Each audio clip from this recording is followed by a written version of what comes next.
Okay, they don't have any banelings in them. No. I just all of a sudden had this terror instilled in me. Because I don't know about you, baneling drops scare me. They're just...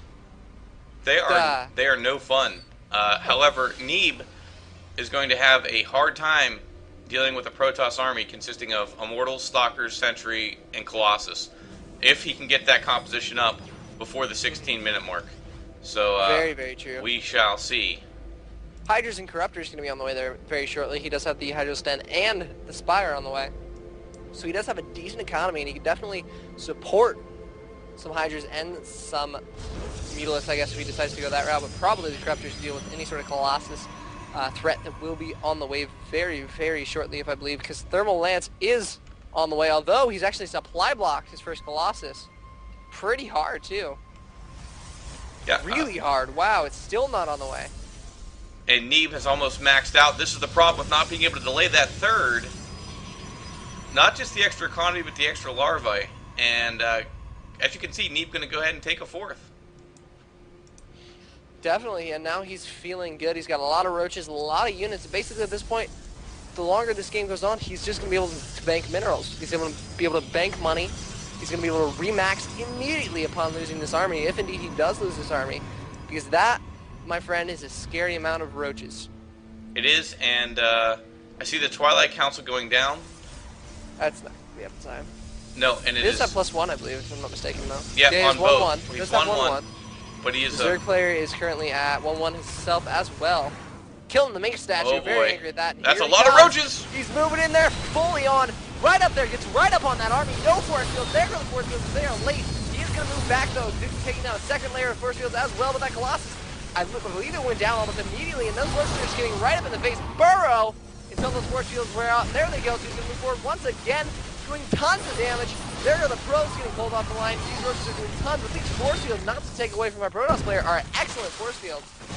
Yeah. Actually, if you look at this, he does have 2 Mortals, he does have a Colossus. The roach count is just dwindling. So I believe he may actually be able to defend this attack from means, but so much damage being done here. Lost a lot of probes, and actually, this is going to be a close battle, and the Protoss will not be able to max or get his army count up nearly as fast as Neebs will. But he will defend this one. Yeah, Neeb's already at 154 of 200. Getting ready to reinforce this, if necessary, but second Colossus hits the field. This will allow him to get his 4th up, though, and distract the Protoss player enough. But, really, essentially, didn't knock Frisky completely out there. He can throw a pylon down, he can get his forge back up, rebuild his SimCity, and he still has all 3 Nexus. So as long as he plays really tough, if he plays tough, he still might have a chance here. Double Stargate coming out of FriskyDepot. That's a little late. That's an interesting choice. I mean, he is going for this because he did see that last army consisted of entirely roaches. But if you look in the middle of, in between the Zerg bases, you see that there's a nice little ball of Hydralisks chilling here. Which means that those air units are not going to be nearly as effective as he would have wished that they could be. We're to see whether or not he goes for Phoenix or Void Ray. Definitely more than likely going to be Void Ray at this particular point in the game. Oh, but look at this. Here comes another army marching across. This time he's added Hydralisks as well. Hydralisks in the mix. Some Corruptors too. Now look at the army. No sentry. No, he wants the knockout blow here. He can't tech switch, obviously, after just getting decimated from a Zerg 3 base who went to 4 base. So this is going to be it for Frisky. I don't know if he realizes it or not, but... And the Corruptors moving in as well. Yeah, there's no way he can do anything about this. The Zerg army just moving in here. No force fields anywhere near anything. And there goes the second Colossus, third one about to go down. As soon as that goes down, I would not be surprised to see the GG any second. There's the rest of the army. Probes being pulled back into the main. This Nexus is going to fall so fast. Look at that thing. It's almost already. There it goes. The power, the DPS of the Zerg Hydralisk and the Zerg Roach. And he's just going to push up right into the third, take that out. Probes evacuating from that as well.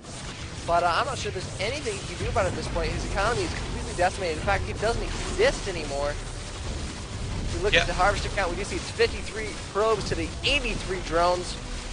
And believe it or not, army, so 2 Zealots, 2 Void Rays, a Colossus, a Stalker, and 1 Sentry. Yeah, and Neeb could have done that 3 minutes in, actually. But opting to... No. Style points for Neeb, and nothing against our Protoss players. Just here's the thing. When you're